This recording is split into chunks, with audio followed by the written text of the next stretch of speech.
Good morning, children. This is Anirudh Tiwari, PGT Biology, Mount Lectre Z School Jhansi.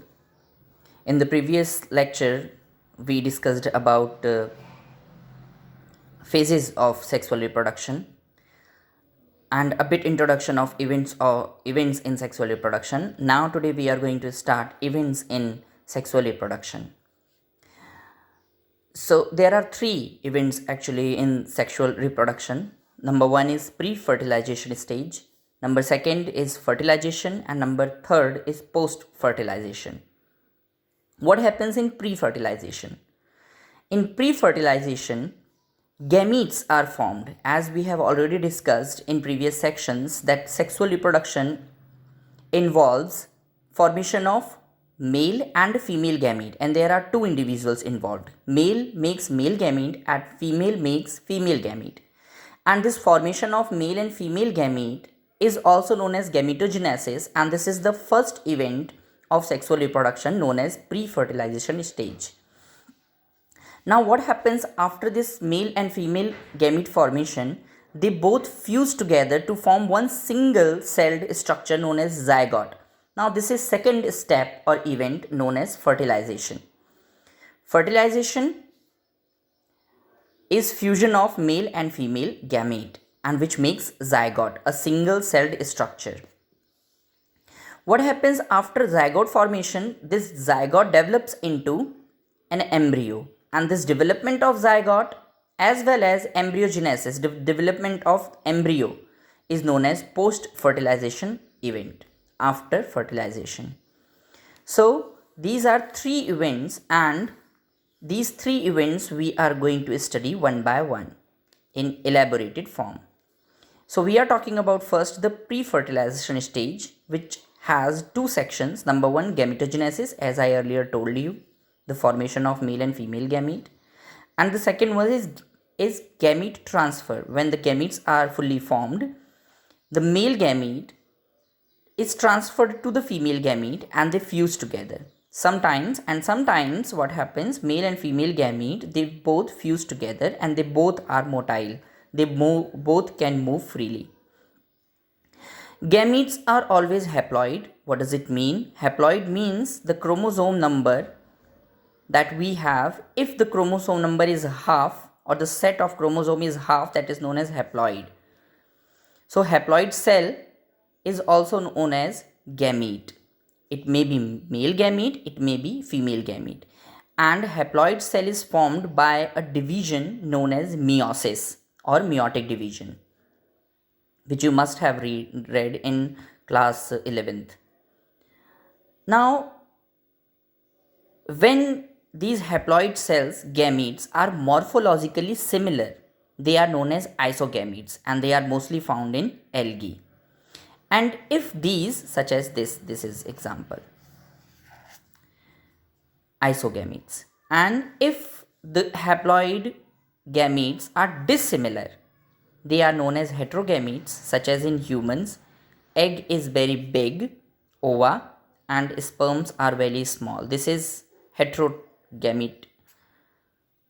That means they are dissimilar in their shape and size.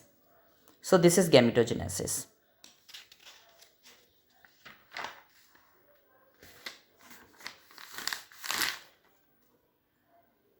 Now the next part is, in plants or fungi, one term is used bisexual. This term is used for plants, those who have male and female, both the characteristics or both the sex on one plant only. They are known as bisexual plants or bisexual fungi. This bisexual in plants also termed as homothallic or also known as monoecious. If term monoecious, homothallic, bisexual is written somewhere, that means the plant or the fungi is bisexual in nature. That means it has both male and female, both the sex organs. And unisexual in fungi and plants, unisexual term is used when only one, either male or female, is found on one single plant. If only male is found, then the plant is known as staminate plant or staminate flower. And if the plant or the flower has only female part, female sex organ, then it is known as pistillate flower or pistillate plant. For unisexual, one more term heterothallic is used, such as for bisexual homothallic is used, or for unisexual dioecious is used, such as for bisexual monoecious is used. That means one single individual contains one single sex organ, dioecious. Now in animals, here we were talking about fungi and plants only. If in animals we are talking about these two terms, then for animals always use bisexual term if they have male and female both the sex organs, or we should use hermaphrodite, also a terminology for bisexual in animals. We cannot use now here these terms, monoecious or homothallic. Hermaphrodite is a kind of animal which contains both male and female sex organ, and the best example is earthworm, which has both the sex organs. At the 14th or 13th, 13, 14, 15 is 14 is female part, or 18th segment is male part in earthworm. And for animals, if they have only male or only female on one single parent, then it is known as unisexual, and there is no other term which is used in animals. Now the next part, as we know, fertilization contains gametogenesis and gamete transfer. So now the next point is gamete transfer, as we studied the gametogenesis. Gamete transfer, what happens in this? In majority of animals or plants, male gamete is motile. Motile means it is freely movable, it can move. And female gamete is non-motile. So what is to be done? Always the motile gamete or the male gamete should reach to the female gamete, just to ensure the fusion. Algae, fungi, bryophytes and pteridophytes, they all have male or maybe sometimes female, both are motile, and they move with one medium, water. They can move through water, male can reach to female, and they can fuse together.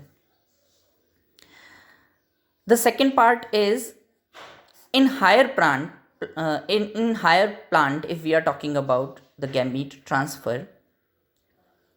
In higher plants, male gamete is carried by pollen grain and female gamete is inside the ovule as egg inside the plant or flower.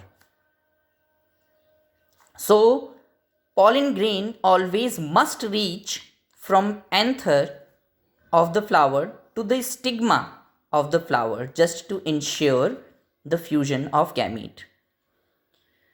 And this term, the transfer of pollen grain from anther to stigma, is also known as pollination. If this pollination takes place in one single flower of one single plant, then it is known as self-pollination. Or if one flower of one plant to the another flower of the same plant, then also it is known as self-pollination. But if from one flower of one plant to the another flower of another plant, this is known as cross-pollination. So pollination has two types, self and cross. Pollen grain must reach from anther to stigma. Stigma takes the pollen grain to the egg. That means female gamete. Now this fusion of male and female gamete is termed as fertilization in biology. Fertilization, that means the fusion of male and female gamete. This is of two types, external fertilization and internal fertilization. And the end result, whether it is external or internal, the end result is always the formation of zygote. What happens in external fertilization? If fusion of male and female gamete takes place outside the body of female, outside the body of female. If this fusion of male and female gamete takes place, then it is known as external fertilization. And if fertilization or fusion of gamete takes place inside the body of female, then it is known as internal fertilization. The external example is bony fishes or frogs. And internal fertilization, the best example is human being. The fertilization is internal, but the end result is always zygote formation. So this is all about gamete transfer. Now the next is the third event, post-fertilization event. We have studied pre-fertilization stage, gametogenesis, fertilization event, second stage, and post-fertilization event, the third event. Here what happens, as I told you already, the zygote is formed after fertilization. Now this development of zygote is known as post-fertilization event. You know that male is always haploid and the female gamete is always haploid. When haploid and haploid, half set of chromosome, when combined together, they form one single celled structure of complete set of chromosome. This is known as zygote.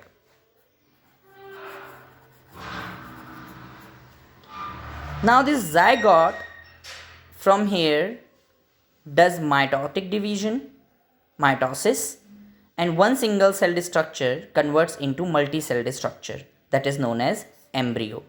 This embryo, through the process of embryogenesis, develops a fully working young one or body. That means it forms the animal, embryo forms the animal after embryogenesis. Two terms are also involved in this, oviparous. When any animal produces eggs, not complete developed young one, then it is known as oviparous animal, such as birds, lizards, reptiles, all kinds of. And viviparous, that means if the animal produces young one, a complete developed young one instead of egg, this is known as viviparous animals. So these are two terms involved in this. Parthenogenesis is also a very good and very important term. Parthenogenesis means, as I told you already, that fertilization makes zygote and then zygote develops into a fully developed animal. Parthenogenesis, that means there is no fertilization, but the animal is formed. That means formation of animal without the fertilization is known as parthenogenesis. This parthenogenesis is mostly seen in bees and lizards.